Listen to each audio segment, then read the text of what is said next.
হবিগঞ্জের চুনারু ঘাটের শ্রীবাড়ি চা বাগানে কীটনাশক অপব্যবহার ও শিকারীদের বিষ প্রয়োগে ৪০টিরও বেশি গৃহপালিত পশু ও বন্যপ্রাণী মৃত্যুর অভিযোগ উঠেছে।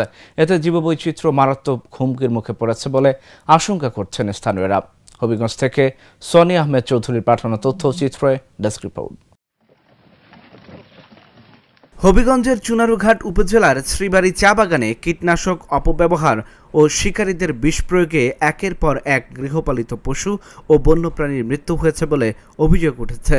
বিষ দিয়ে পাখিগুলো মারা হচ্ছে আমার এখানে। চা শ্রমিকদের অভিযোগ, বাগান কর্তৃপক্ষ চা গাছে ব্যবহারের পর অবশিষ্ট কীটনাশক ড্রেন, পাহাড়ি ছড়া ও ঝর্ণায় ফেলে দেয়। সেই পানি খেয়ে গত ৬ মাসে ৪০টির মতো প্রাণী মারা গেছে।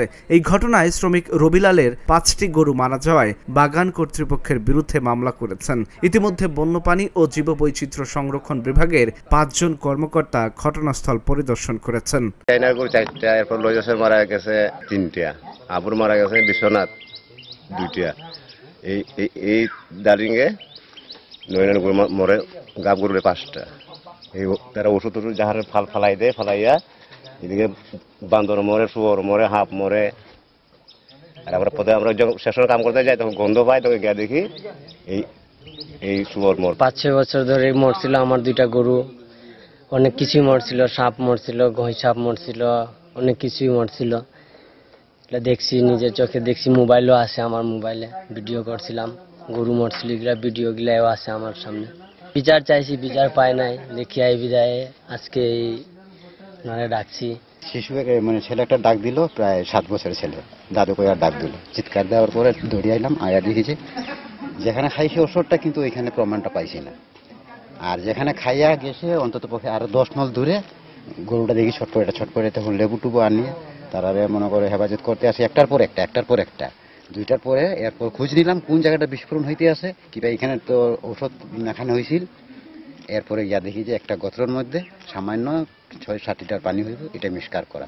চা গাছের মধ্যে কীটনাশক প্রয়োগ করে না, এই সময় প্রয়োগ তো সকলটা আর করে না, সব কিছু প্রয়োগ করে না। বাকিগুলো বাচ্চা যায়, এগুলো ড্রেনের মধ্যে রাস্তাঘাটে ফেলে দেয়, যাদের বন্যপ্রাণী আমরা গরু বাছুর যে আই এগুলা খাইয়া এই মারা যায়।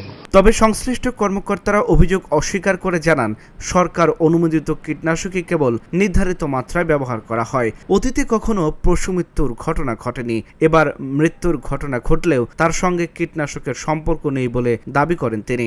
আমাদের তো এগুলো সরকারিভাবে আছে, আমাদেরকে অ্যালাউড করা হয়েছে যে আপনারা এইসব কেমিক্যাল ইউজ করতে পারবেন, এবং যেসব উপযোগী কেমিক্যাল আমরা সেটাই ইউজ করি। এখন এটা আমাদের কেমিক্যালে এটা হয় কিনা আমার তো এতদিন দেখিনি। এখন হঠাৎ করে তার 2-4টা গরু মারা গেছে আমি শুনছি, কিন্তু আমি দেখি নাই বা তারাও আমাকে কোনো অভিযোগ করে নাই। আর এর মধ্যে শুনছি দেখি তারা মামলা টামলা হয়েছে, এটাও আমাকে তারা জানায় নাই।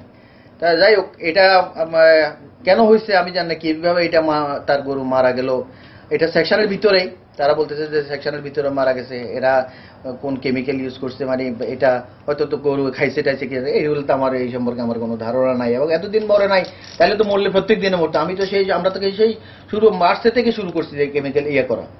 আমরা তো ব্যবহার করছি, আমরা তো করছি না তা না, আমরা করছি। এবং চা গাছের যে ইয়েগুলা, আমাদের যে রোগগুলা, ফেস ডিজিজ, এগুলো প্রতিরোধ করার জন্য আমাদেরকে অবশ্যই এগুলো ইউজ করতে হয়, এবং এটা সরকারিভাবে অ্যালাউড, বিটিআরআই থেকে অ্যাকোমোডেটেড, এগুলো অনুমোদিত। কর্তৃপক্ষের একটি তদন্ত দল ইতিমধ্যে ঘটনাস্থল পরিদর্শন করেছে। তারা জানিয়েছে তদন্ত শেষ হলে বিস্তারিত জানানো হবে। আমরা সরজমিনে এসে যতটুকু শুনলাম যে এখানে চা বাগানের সম্ভবত চা বাগানে কীটনাশক প্রয়োগ করার পরে সেটা হয়তো একটা ছড়ার মধ্যে যায়, সেখান থেকে হয়তো বা বিষক্রিয়া ঘটার সম্ভাবনা আছে। আমরা আসলে তদন্ত প্রক্রিয়া সম্পূর্ণ না হওয়া পর্যন্ত বলতে পারতেছি না, এটা প্রক্রিয়াধীন আছে। কীটনাশক অপব্যবহারের অভিযোগ গুরুত্ব দিয়ে দেখা না হলে শুধু স্থানীয় মানসিক ক্ষতিগ্রস্ত হবে না, বরং জীববৈচিত্র্যও মারাত্মকভাবে ক্ষতিগ্রস্ত হবে।